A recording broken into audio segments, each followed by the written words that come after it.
Grabe, kakaiba talaga itong si Carla. May bigatin nga bang sponsor?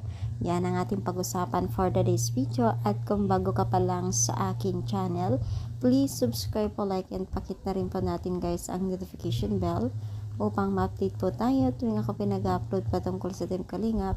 And please support po natin ang buong Team Kalingap, lalong-lalo na po kila Kalingap Rab at Kuya Bal.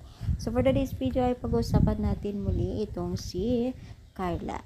Sobrang dami po grabe ang taga-supporters po ng Team Kalingap, lalong-lalo na po dito kay Carla at iba pang sikat na beneficiaries ng Team Kalingap.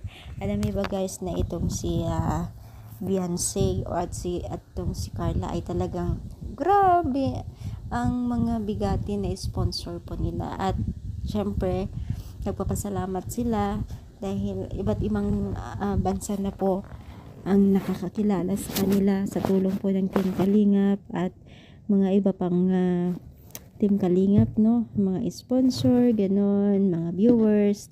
So, syempre, kung wala sila, ay wala din sila sa kung anong meron sila ngayon. Kumbaga, tulong-tulong na po yan at nakikipag-isa sila sa Team Kalingap.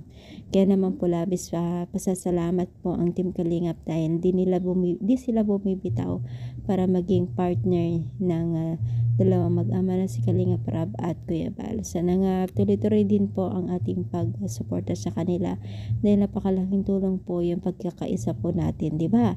So, nagpapasalamat ang buong Team Kalingap sa atin, especially po sponsor at viewers. So, ano masasabi ninyo? I-comment down, palike po ang ating video. Thank you so much. More power and God bless.